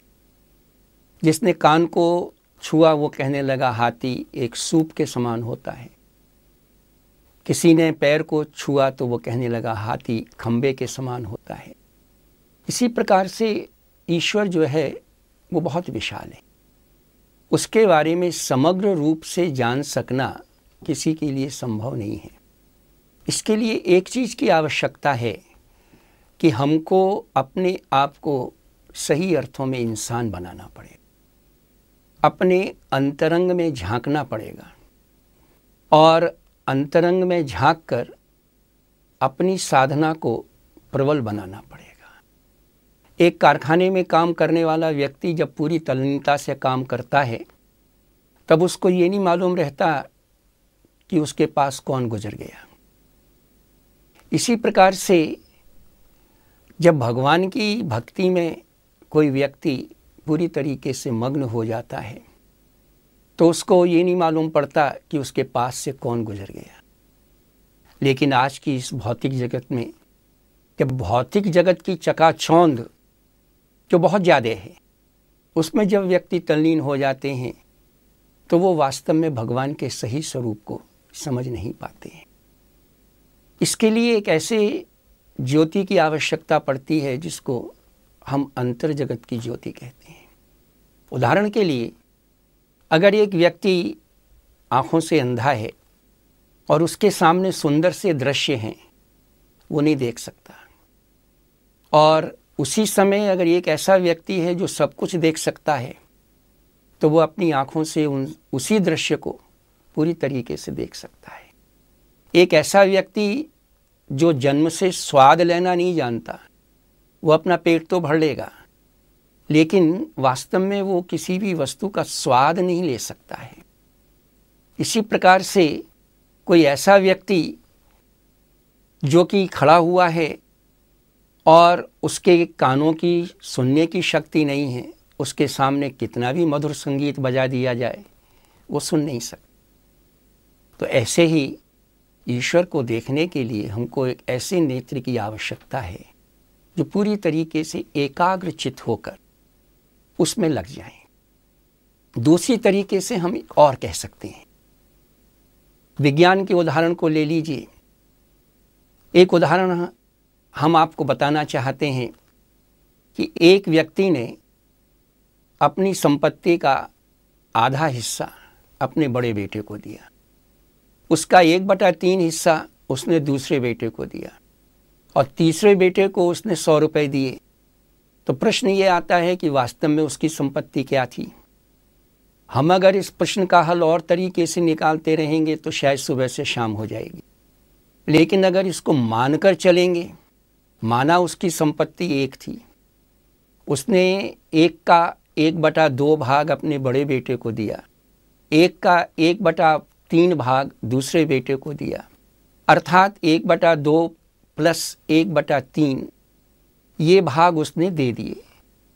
मतलब 5/6 भाग उसने 2 बेटों में बांट दिया। तो कितना बचा? 1/6 भाग। 1/6 भाग उसने तीसरे बेटे को दिया जो 100 रुपये के बराबर था। तो 1 बराबर 100 के आ गया। दुनिया भर में कहीं भी कोई ये नहीं कह सकता कि 1 बराबर 100 के हो सकता है। ऐसा कहीं भी चले जाइए, विज्ञान भी इसको मानने को तैयार नहीं है और मस्तिष्क भी इसको स्वीकार करने के लिए तैयार नहीं है। लेकिन गणित का सवाल हल करने के लिए हमने ये बता दिया कि 1 बराबर 100 के होता है। इसी प्रकार से भगवान के लिए भी हमने माना भगवान X है और अगर उसके अंदर सारी बाउंड्री कंडीशंस फुलफिल होती हैं, जो आदर्श की हैं, जो सिद्धांत की हैं, जो नियम की हैं, जो मर्यादाओं की हैं, तो निश्चित रूप से हम ये कह सकते हैं कि ये व्यक्ति भगवान है जो सारी चीज़ों को मानता है, अर्थात जो सारी व्यवस्था को मानता है, सारे आदर्शों को मानता है। लेकिन ऐसी चीज़ व्यक्ति के अंदर नहीं देखी जा सकती। एक उदाहरण हम और देना चाहेंगे। ऋषि और मुनियों ने हजारों वर्षों तक हिमालय की कंदराओं में बैठकर एकाग्रचित होकर बहुत तपस्या करी, लेकिन भगवान की एक भी झलक नहीं पा सके। और आज उसी भगवान को हमने इतना सस्ता बना दिया है कि वही भगवान हमारे सर के ऊपर आकर नाचने लगता है। लोग कहते हैं कि हमारे ऊपर देवी आ गई, हमारे ऊपर देवता आ गया। ये देवी और देवता ऐसे नहीं आते। भगवान जब कभी भी आता है तो मांगने के लिए आता। हमारे मार्गदर्शक एक चीज़ कहा करते थे कि भगवान जब कभी भी आएगा वो मांगने के रूप में आएगा। वामन अवतार के रूप में भी वो मांगने के लिए आए थे बलि के पास। सुदामा के पास भी उन्होंने कुछ देने से पहले मांगा था। द्रौपदी को भी देने से पहले उन्होंने कुछ मांगा था। ये मांगने की परंपरा, इतिहास इस चीज़ का साक्षी है, हमेशा से बनी रही है। सत्यवादी हरिश्चंद्र से भी उनके भगवान कहें या उनके गुरु कहें, उन्होंने भी मांगा ही था, तभी उनको इतिहास के पन्नों में अमर किया। भगवान की सत्ता को अगर देखना है तो निश्चित रूप से हमें अंतर्मुखी होना पड़ेगा, अपने अंदर झांकना पड़ेगा। ईश्वर की सत्ता सर्वव्यापी है, लेकिन उसको अनुभव करने के लिए हमें उसी प्रकार की पात्रता को बनाना पड़ेगा। जिस तरीके से बिजली तार में बहती है, धारा बहती है, उससे हमारे बल्ब भी जलते हैं, उससे रेडियो भी चलता है, उससे कंप्यूटर भी चलता है, उससे बड़ी मशीनें भी चलती हैं। कोई यूँ कहे कि साहब हमको बिजली दिखा दीजिए, बिजली दिखाई नहीं दी जा सकती, लेकिन उसका अनुभव है। कोई चीज़ अगर ऊपर से गिरती है तो वो नीचे की तरफ जाती है स्वाभाविक रूप से, और जब नीचे की तरफ गिरती है तब इस चीज़ का आविष्कार किया गया कि ये किसी बल के कारण गिरती होगी। कोई यूँ कहे कि हमको वो बल दिखा दीजिए, बल दिखाया नहीं जा सकता, लेकिन बल को अनुभव किया जा सकता है। ये चीज़ें एक ऐसी हैं जो अनुभव की जा सकती हैं। इसी प्रकार से बहुत सी चीज़ें ऐसी हैं जिनको हम अपनी आँखों से देख नहीं सकते। जैसे किसी डॉक्टर के पास जाते हैं, वो कहता है कि आपको वायरस है, आपको वायरल फीवर है। अगर उससे ये पूछें कि साहब वायरस हमको दिखा दीजिए, वायरल हमको दिखा दीजिए, तो वो पहले तो हमारे ऊपर हंसेगा, कहेगा भाई साहब ये क्या बात कर रहे हैं, ये दिखाया नहीं जा सकता। इसी प्रकार से कोई यूँ कहे कि साहब आप हमको नेकेड आई से एटम दिखा दीजिए, परमाणु दिखा दीजिए, परमाणु दिखाया नहीं जा सकता, लेकिन विज्ञान की दृष्टि से उस परमाणु के अस्तित्व को नकारा भी नहीं जा सकता है। इसी प्रकार से बहुत सारी चीज़ें ऐसी होती हैं, जैसे अल्ट्रा वायलेट किरणें, इंफ्रारेड किरणें। ये किरणें ऐसी हैं जो हमारी विजिबल रेंज है उससे बाहर की हैं, लेकिन उनको नकारा नहीं जा सकता। कुछ ध्वनियाँ ऐसी होती हैं जो हमारी श्रवण शक्ति से बाहर होती हैं, लेकिन ध्वनियाँ हैं जिनको हम सुपरसोनिक भी कहते हैं। इसका मतलब ये नहीं है कि वो है नहीं, उनको नकारा नहीं जा सकता। इसी प्रकार से भगवान का अस्तित्व इस दुनिया के अंदर है, उसको नकारा नहीं जा सकता, उसको सिर्फ अनुभव किया जा सकता है। और अनुभव करने के लिए, जैसा मैंने पहले कहा था, कि हमें अपनी पात्रता को विकसित करना पड़ेगा। जितनी पात्रता हमारी विकसित होगी, उतना ही निश्चित रूप से हम भगवान के पास पहुंचने में सफल हो सकें। ईश्वर वास्तव में सर्वव्यापी है और न्यायकारी है। सर्वव्यापी है, इसलिए एक चीज़ बिल्कुल स्पष्ट हमारे मस्तिष्क में होनी चाहिए कि हमें लुक छुप कर कोई भी कार्य नहीं करना चाहिए। इसी संदर्भ में हमारे मार्गदर्शक, हमारी गुरु सत्ता ने कहा है कि आप पुलिस से बच सकते हैं, अदालत से बच सकते हैं, लेकिन अपनी निगाहों से नहीं बच सकते। अर्थात ईश्वर हमारे अंदर विद्यमान है। हम कोई भी काम करते हैं, निश्चित रूप से हमें तो उस बात का ज्ञान होगा ही, और जब हमें उस बात का ज्ञान होगा तो निश्चित रूप से हम ये कह सकते हैं कि ईश्वर की सत्ता सर्वव्यापी है। न्यायकारी इसलिए है कि क्योंकि उसका न्याय सर्वविदित है। भगवान के यहाँ देर है लेकिन अंधेर नहीं है। ईश्वर एक ऐसी सत्ता है जो कि हमें हमारे किए गए सभी कर्मों का फल कभी न कभी निश्चित रूप से देगा और देता है। लेकिन एक चीज़ सबसे प्रधान मैं समझता हूँ, और वो प्रधान चीज़ है भावना। क्योंकि परम पूज्य गुरुदेव ने कहा कि आप किस भाव से किस कार्य को कर रहे हैं, ये सबसे बड़ी आवश्यक चीज़ है। सबसे बड़ी महत्व की चीज़ है। हम भगवान की कितनी पूजा करते हैं, कितनी उपासना करते हैं, कितनी माला घुमाते हैं, या हम भगवान का नाम कितनी बार लेते हैं, इससे कोई मतलब नहीं है। हम भगवान के बड़े बड़े मंदिर बनवा देते हैं या भगवान को रोज़ हम बढ़िया सा प्रसाद चढ़ा देते हैं, इसमें कोई मतलब नहीं। लेकिन एक चीज़ है कि आप किस भावना से कर रहे हैं। कहते हैं कि भगवान के पास ना तो डॉलर जाता है, ना पाउंड जाता है, ना रुपया जाता है।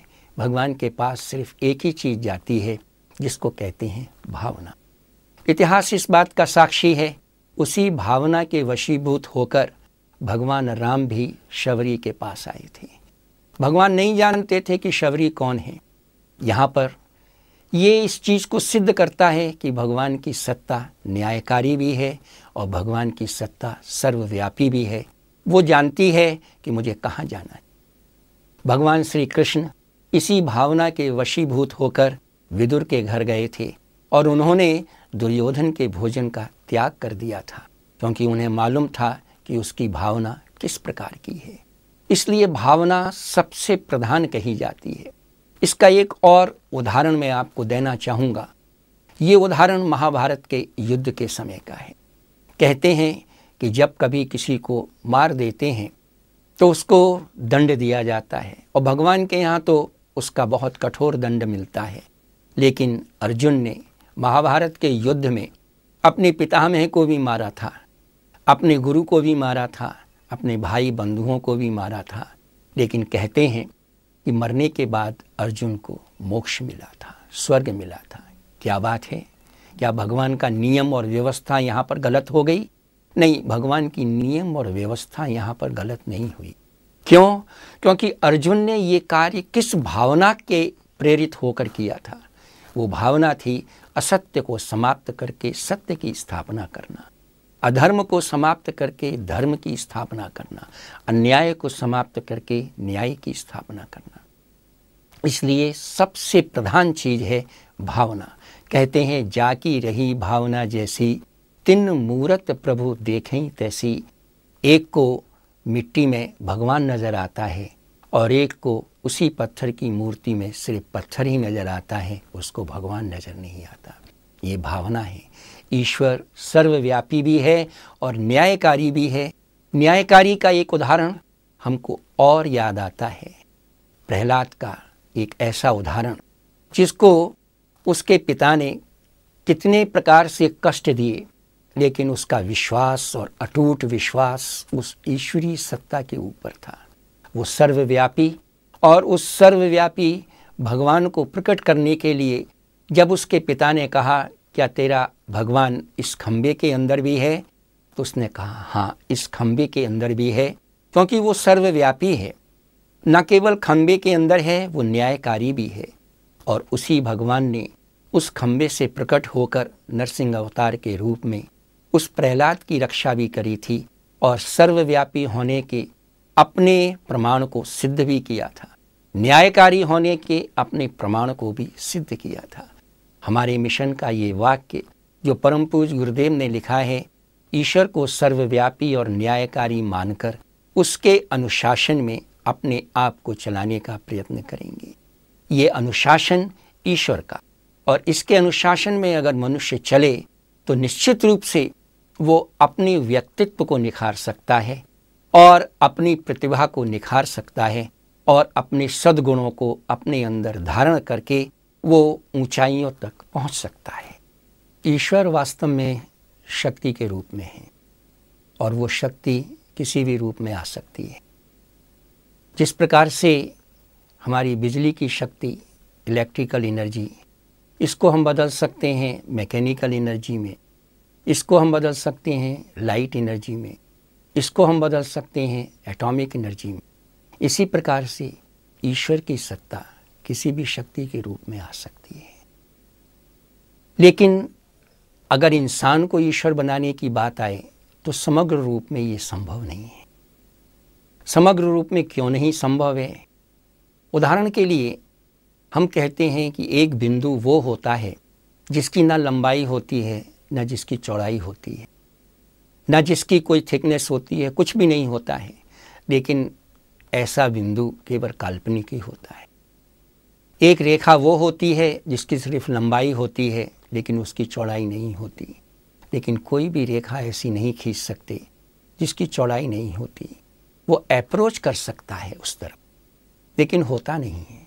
इसी प्रकार से इंसान को अगर हम कहें कि उसके अंदर बहुत सारे गुण हैं, तो समाज यही कहेगा कि ये इंसान बहुत अच्छा इंसान है, ये बहुत ऊंची कोटि का इंसान है, ये एक महामानव है, ये एक महापुरुष है, ये एक श्रेष्ठ इंसान है।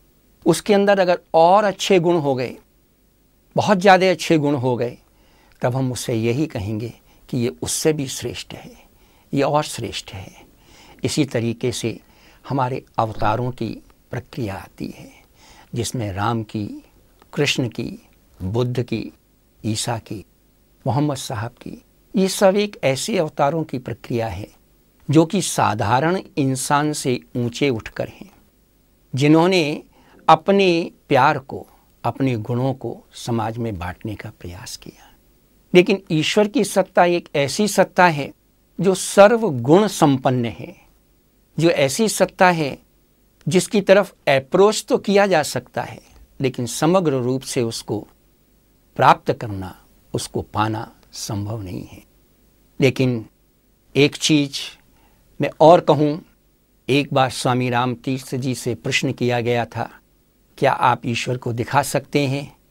तो स्वामी राम तीर्थ ने बड़े सहज भाव से उत्तर दिया कि मैं ईश्वर को दिखा तो नहीं सकता, लेकिन ईश्वर को बना सकता हूँ। उनसे पूछा कैसे बना सकते हैं? तो उन्होंने बस यही उत्तर दिया कि वो व्यक्ति जब अपने अंदर आदर्शों का, सिद्धांतों का, गुणों का, नियमों का पूरी तरीके से समावेश कर लेता है, तो वो ईश्वर की तरीके से ही दिखाई देता है, क्योंकि वो सर्वगुण संपन्न है।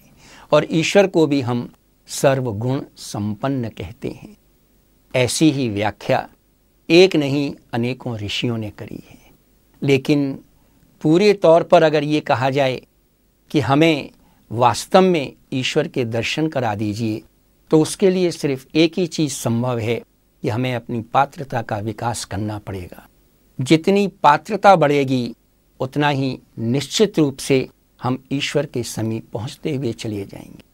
हमारे मार्गदर्शक परम पूज्य गुरुदेव ने कहा, इसके लिए हमारे हृदय के 5 खजाने हैं। इन 5 खजानों में से एक एक करके उन खजानों को खोलना पड़ेगा। जब तक ये खजाने पूरी तरीके से खुल नहीं जाएंगे, उनके ऊपर हमारा पूरा अधिकार नहीं हो जाएगा, हम भगवान के समीप पहुंच नहीं सकते। ये 5 खजाने, एक जिसमें अन्नमय कोश है, दूसरा जिसमें प्राणमय कोश है, तीसरा मनोमय कोश है, चौथा विज्ञानमय कोश है और 5वां आनंदमय कोश है। ये 5 खजाने हैं।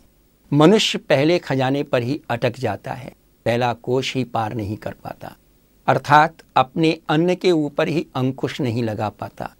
तो वो किस तरीके से इन 4 सीढ़ियों को पार कर पाएगा? जो इन 4 सीढ़ियों को पार कर लेते हैं और अंतिम सीढ़ी पर जब पहुंचते हैं, तो निश्चित रूप से वो सर्वगुण संपन्न हो जाते हैं और वो ईश्वर से बात भी कर सकते हैं और ईश्वर का सानिध्य भी प्राप्त कर सकते हैं। ये वास्तविकता है, ऐसा हमारे मार्गदर्शक परम पूज्य गुरुदेव ने कहा। और उन्होंने इसको जीवन में उतारने के लिए 2 चीज़ें अपनाई, जिसमें था आत्मानुशासन और आत्म संयम। और यही सबसे बड़ी चीज़ है कि जिस प्रकार से हम किसी बीज को पौधा बनाने के लिए कुछ प्रोसेस को अपनाते हैं, उसी प्रकार से भगवान को प्राप्त करने के लिए भी कुछ प्रोसेस अपनाना पड़ता है, कुछ नियम और कुछ मर्यादाओं का पालन करना पड़ता है। लेकिन मनुष्य अगर ये चाहे कि हम भगवान का प्यार भी ले लें और विलासिता का त्याग भी ना करें, तो ये संभव नहीं है। 2 नावों की सवारी करने वाला व्यक्ति बीच मझधार में डूब ही जाता है। 2 घोड़ों की सवारी करने वाला व्यक्ति दोनों घोड़ों से गिर पड़ता है। दोनों घोड़ों की सवारी की नहीं जा सकती। भौतिकता को हम छोड़ें भी नहीं और आध्यात्मिकता का लाभ भी ले लें, ये संभव नहीं है।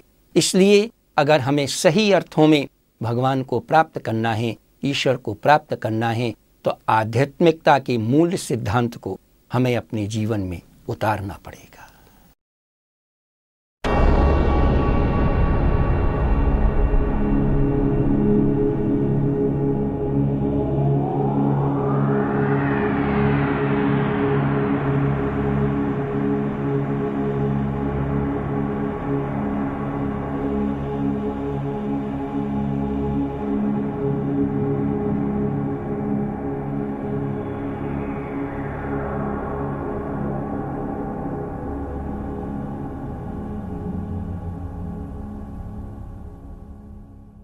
गायत्री के 5 मुख 5 कोशों की विशेष व्याख्या करते हैं। यूँ तो ये 5 मुख अनेक पंचकों की व्याख्या करते हैं, लेकिन विशेष रूप से ये 5 कोशों की व्याख्या करते हैं। कोश का मतलब होता है खजाना। ये खजाना इतना बड़ा है कि इसकी तुलना में कुबेर का धन कहें या सारे ब्रह्मांड की संपदा कहें, वो भी बहुत छोटी पड़ जाती है। और ये संपदा स्वयं मनुष्य के अंदर है। ये 5 पंचक जो गायत्री के 5 मुख की व्याख्या करते हैं, इनमें 5 कोश आते हैं, 5 तत्व आते हैं, 5 ज्ञानेंद्रियाँ आती हैं, 5 कर्मेंद्रियाँ आती हैं, 5 प्राण आते हैं, 5 उपप्राण आते हैं, 5 देव आते हैं, 5 योग आते हैं, 5 अग्नि आती हैं, न जाने कितनी कितनी चीज़ें आती हैं। और अगर इन सब की व्याख्या करने बैठ जाएं तो ऐसा लगता है कि दिन पर दिन बीतते चले जाएंगे। 5 कोश वास्तव में ऐसे कोश हैं जिनको जागृत करने से मनुष्य स्वयं अपने व्यक्तित्व को इतना ऊंचा उठा सकता है कि वो अपने आप को भगवान के बिल्कुल निकट पा सकता है, ईश्वर के बिल्कुल निकट पा सकता है। इसमें से एक सबसे महत्वपूर्ण कोश है जिसको हम अन्नमय कोश कहते हैं। वास्तव में ज्ञान शून्य व्यक्ति जो होता है वो शरीर को ही सब कुछ मान लेता है और ये सोचता है कि शरीर की क्रियाएं ही बाकी और क्रियाओं की तुलना में महत्वपूर्ण हैं।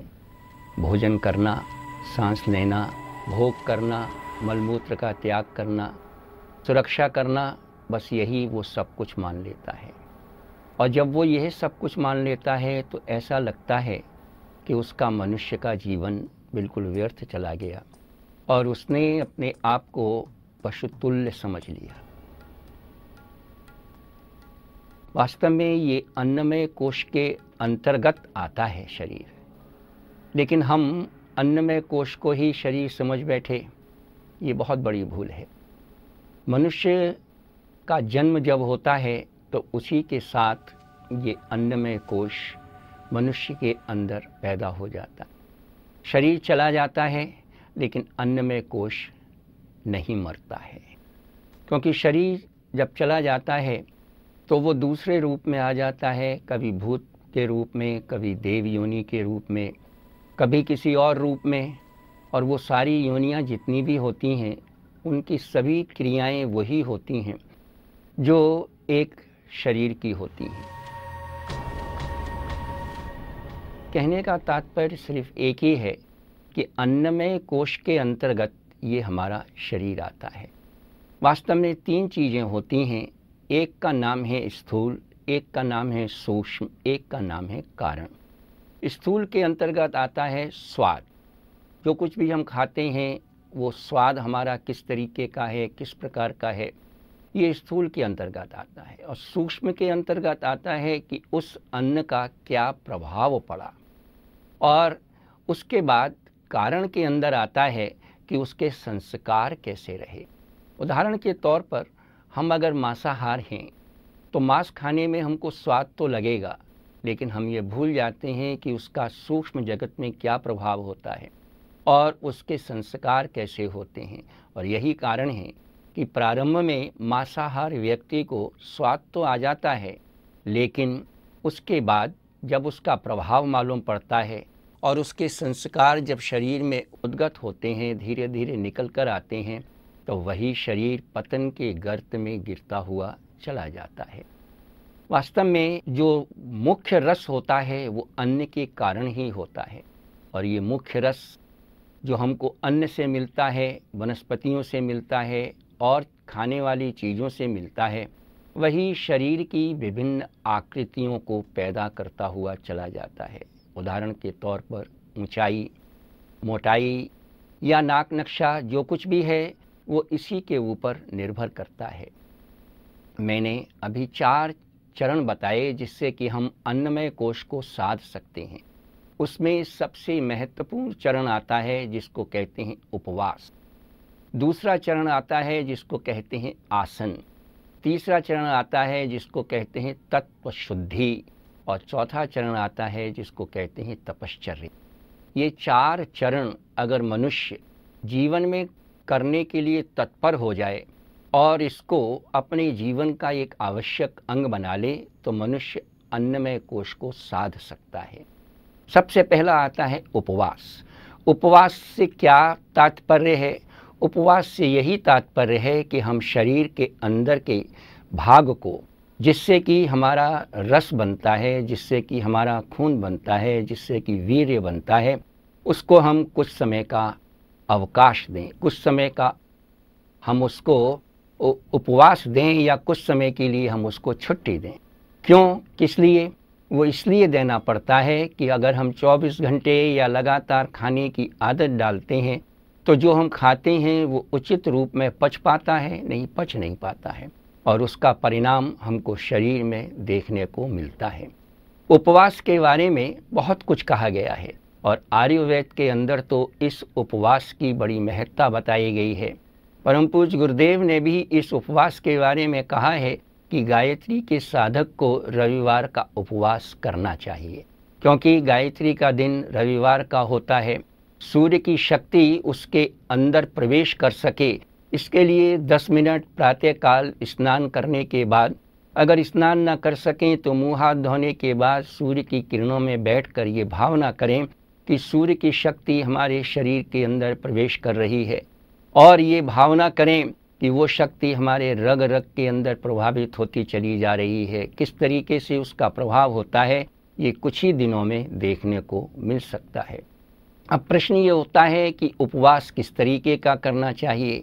अगर संभव हो तो हमें निराहार रहना चाहिए, और अगर हम निराहार नहीं रह सकते तब हमको कुछ ऐसा भोजन लेना चाहिए जिसमें स्वाद नहीं आता हो, अर्थात अस्वाद। अर्थात हम कह सकते हैं कि नमक और चीनी का त्याग करना। गीता में भी भगवान श्री कृष्ण ने कहा है कि 3 प्रकार के अन्न होते हैं। एक का नाम है सात्विक, एक का नाम है राजसी, और एक का नाम है तामसी।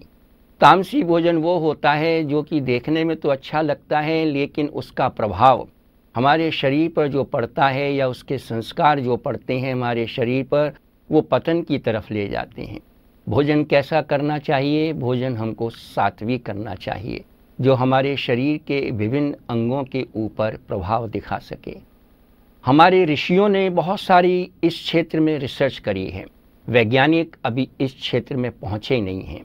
कहते हैं कि शरीर के अंदर बहुत सारे गुच्छक होते हैं, और ये गुच्छक अगर इनकी संख्या निकालें तो ये लगभग 96 की संख्या में आते हैं, और इन गुच्छक का प्रभाव हमारे शरीर पर निश्चित रूप से पड़ता है। ये गुच्छक कुछ इस तरीके के होते हैं जिसमें विभिन्न प्रकार की शाखाएं होती हैं। वो या तो प्रारंभ से मिलती हुई चलती हैं, या प्रारंभ में समानांतर होती हैं, आखिर में मिल जाती हैं, या टेढ़ी मेढ़ी रेखाओं के रूप में होती हैं।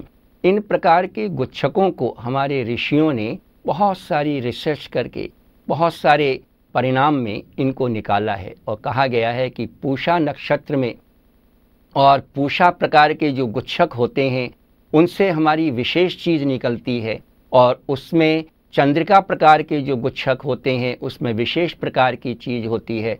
अर्थात चंद्रिका प्रकार के जो गुच्छक होते हैं उसमें सौंदर्य जो हमारे चेहरे पर दिखाई देता है, जो हमारे बाहर की चीज़ों पर दिखाई देता है, वो इन्हीं गुच्छकों के परिणाम स्वरूप होता है। ये रहा पहला। कहते हैं जैसा खाए अन्न वैसा बने मन। हमारे ऋषियों ने ये स्पष्ट कर दिया है कि मन कि अगर हमारा अन्न सात्विक होगा तो निश्चित रूप से हमारा मन भी उसी प्रकार से होगा। इसी श्रेणी में अगर हम आगे बढ़ते हैं तो दूसरी चीज़ आती है जिसको कहते हैं आसन। आसन का क्या महत्व होता है? शरीर के अंदर कुछ ऐसे मर्म स्थल होते हैं जहाँ जरा सी चोट लगने के बाद भी व्यक्ति अपने आप को खो देता है, या तो वो मूर्छित अवस्था में चला जाता है, या कहीं चोट ऐसे मर्म स्थल पर लग जाती है तो उस व्यक्ति की मृत्यु भी तत्काल हो सकती है। तांत्रिक जो मारक प्रयोग करते हैं वो इसी मर्म स्थल पर करते हैं, जिससे कि वो मारक प्रयोग के कारण व्यक्ति की या तो तत्काल मृत्यु हो जाती है या व्यक्ति बिल्कुल शून्य हो जाता है। शून्य का अर्थ है चेतना शून्य हो जाता है, मूर्छा की अवस्था में आ जाता है। इन मर्म स्थलों को किस प्रकार से सही रखा जाए वो एक विधि है, जिस विधि का नाम है आसन। ये मर्म स्थल जहाँ जिसके कमज़ोर पड़ जाते हैं, व्यक्ति बाहरी दृष्टि से तो बहुत अच्छा दिखाई देता है, बाहरी दृष्टि से तो हष्ट पुष्ट दिखाई देता है, बाहरी दृष्टि से तो वो मोटा और स्वस्थ दिखाई देता है, लेकिन अंदर उसके अनेक रोग पनपने लगते हैं। जिन रोगों में गठिया का रोग भी होता है, जिनमें डायबिटीज़ भी होती है, जिनमें बवासीर भी होती है, ऐसे रोग जो कि ठीक नहीं हो सकते। इसके लिए आसन की विधि बताई गई है कि हमको नियमित रूप से उन आसनों के माध्यम से ये क्रियाएं करती रहनी चाहिए। ये आसन वो हैं जिन आसनों से हम अपने शरीर को स्वस्थ कर सकते हैं। परम पूज्य गुरुदेव ने इनमें 4 आसन ऐसे बताए हैं जो कि हम निश्चित रूप से कर सकते हैं। एक आसन सर्वांग आसन के रूप में बताया है, एक उत्कट आसन के रूप में बताया है, एक हस्त पदासन के रूप में बताया है। 4 महाआसन हैं, जिसमें एक आसन पश्चिमोत्तान आसन है, एक मयूर आसन है, और एक धनुरासन है, और एक सर्पासन है। ये आसन ऐसे हैं कि अगर मनुष्य इनको करता है तो उसके मर्म स्थल धीरे धीरे उस प्राकृतिक अवस्था में लौटने लगते हैं। इसके बाद अगर हम आगे चलते हैं तो तीसरी सबसे महत्वपूर्ण चीज़ आती है जिसको कहते हैं तत्व शुद्धि। तत्व शुद्धि का मतलब क्या होता है? हमने 5 तत्व बताए थे। ये 5 तत्व क्या हैं?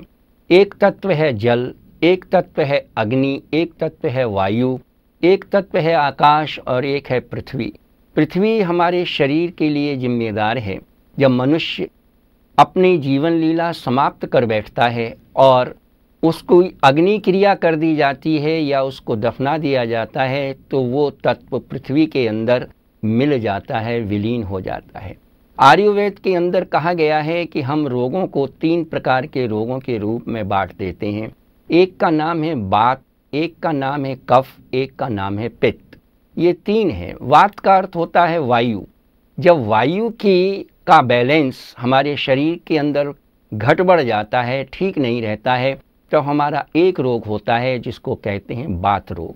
अर्थात हमारे शरीर के अंदर जोड़ों में दर्द होना शुरू हो जाता है, जिसको कि हम गठिया का रोग कहते हैं।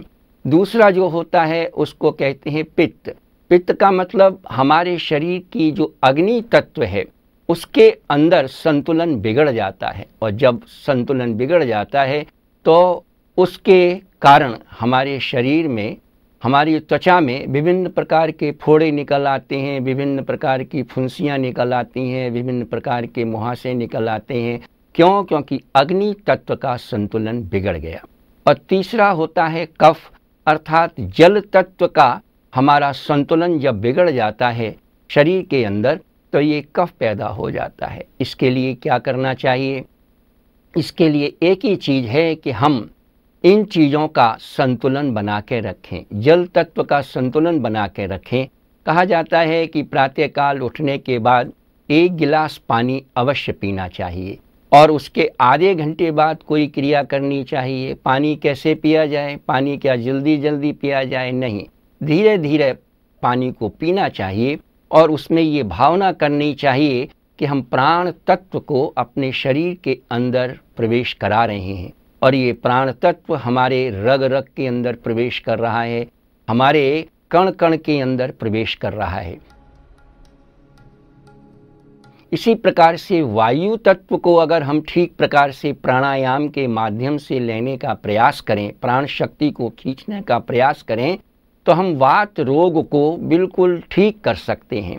अर्थात प्राणायाम के माध्यम से हम अनेक प्रकार के जोड़ों के दर्द को, जोड़ों के रोगों को, गठिया के रोगों को हम बिल्कुल ठीक कर सकते हैं।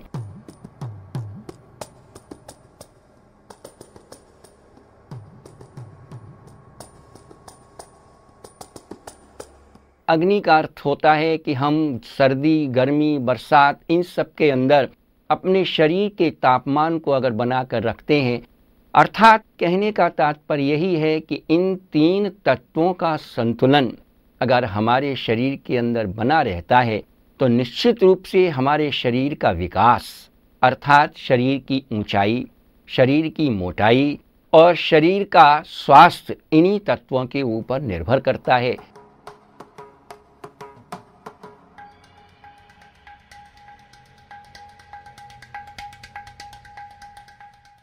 कहा जाता है कि जलवायु के ऊपर ये सारी चीज़ें निर्भर करती हैं। हम प्रायः देखते हैं कि यूरोपियन और पश्चिमी देशों में रहने वाले लोग, जहाँ की जलवायु ठंडी होती है, वो प्रायः गोरे रंग के होते हैं, ऊंची कटकाठी के होते हैं। हरियाणा, पंजाब में रहने वाले लोग ऊंची कटकाठी के होते हैं। और दक्षिण अफ्रीका की तरफ चले जाएं अगर हम दक्षिण भारत की तरफ चले जाएं तो वहाँ की जलवायु कुछ और प्रकार की है। वहाँ के लोगों का रंग और रूप उसी प्रकार से बनता हुआ चला जाता है। उनका रंग भी उसी तरीके से उस जलवायु के ऊपर निर्भर करता है। ये तीसरी चीज़ है जो कि सबसे महत्वपूर्ण है कि हम इन तत्वों की शुद्धि किस प्रकार से करते चलें। जब ये तत्व हमारे शुद्ध रूप से शरीर के अंदर प्रवेश करेंगे तब निश्चित रूप से हमारा शरीर स्वस्थ रहेगा। और इसके लिए मैं फिर से उपवास पर आता हूँ। इनको शुद्ध करने के लिए क्या करना चाहिए? ये उपवास हमारे इन तत्वों को शुद्ध करता है। पाचक का मतलब होता है अगर कोई चीज़ हमारी पचती नहीं है, खा लिया हमने और खाने के बाद हमारे फिर दस्त हो गए, या हमको डिसेंट्री हो गई, या हमको कॉन्स्टिपेशन हो गया, या हमको कब्ज़ हो गया, तो इसका अर्थ ये हो गया कि खाने वाली चीज़ हमारे शरीर के लिए उपयोगी नहीं रही। तो इसलिए हम इन तत्वों का जब संतुलन बनाते हैं तो वो चीज़ हमारे शरीर के अंदर पच जाती है। और जब पच जाती है तब निश्चित रूप से हमारे जो रोग हमारे लिवर के कारण होते हैं, उन रोगों को हम संतुलित कर सकते हैं, उन लोगों को हम बना सकते हैं। दूसरा होता है शोधक। शोधक का मतलब कि शरीर के सारे रोगों को दूर करने में ये उपवास बड़ा सहायक होता है। और प्राकृतिक चिकित्सा वाले तो यही कहते हैं, प्राचीन समय में डॉक्टर्स भी यही कहा करते थे कि जब टाइफाइड हो जाता है या इसी प्रकार के मोतीझरा जैसे रोग हो जाते थे तो वो ये कहते थे कि उन रोगों को दूर करने के लिए कोई भी भोजन ना करें, अर्थात उपवास पर रहें। और प्राकृतिक चिकित्सालय आज भी इस प्रकार की क्रिया को करते हैं। और तीसरा इसके अंदर आता है जिसको कहते हैं आनन। आनन का मतलब होता है कि हम उन शक्तियों को, जो कि शक्तियाँ हमको भगवान से मिलती हैं, उन शक्तियों को हम किस तरीके से प्राप्त कर सकते हैं। शामक का अर्थ होता है कि हम अपने अंदर की शरीर की बुराइयों से किस तरीके से लड़ सकते हैं। और पावक का मतलब होता है प्राप्ति करना, अर्थात इस उपवास के माध्यम से मनुष्य बहुत सारी चीज़ों को प्राप्त करता हुआ चला जाता है। कहने का तात्पर्य ये है कि जब हम इस उपवास की इन 5 क्रियाओं को एक एक करके अपने जीवन के अंदर ढालने का प्रयत्न करेंगे तो अपने व्यक्तित्व को निखारते हुए हम ऊंचाइयों की तरफ बढ़ते हुए चले जाएंगे। अब आता है इसी श्रृंखला में आखिरी चीज कि हम आखिर इस अन्नमय कोश के माध्यम से अपने शरीर को किस प्रकार से ऊंचा उठा सकते हैं। इसमें सबसे बड़ी और सबसे महत्वपूर्ण चीज आती है जिसका नाम है तपश्चर्या। तपश्चर्या का अर्थ होता है तप। तप का अर्थ होता है तपाना। तपाने का अर्थ होता है कि उसको निखारना। कैसे? इसके एक नहीं अनेकों उदाहरण हैं। एक लोहा जो बिल्कुल बेकार होता है, जंग लगा हुआ होता है, जब उसको तपाया जाता है तब उसकी जंग निकल जाती है, और जब उसको फिर से दोबारा तपाया जाता है और तपाने के बाद उसको ढाला जाता है तो वो न जाने कितने औजारों के रूप में हमारे सामने आ जाता है, उसकी कीमत बढ़ जाती है। इसी प्रकार से जब सोने को तपाया जाता है और उसको ठोका जाता है, उसको गलाया जाता है, उसको ढाला जाता है, तब उससे न जाने कितने कीमती आभूषण बनकर आ जाते हैं, उनकी कीमत बढ़ती हुई चली जाती है।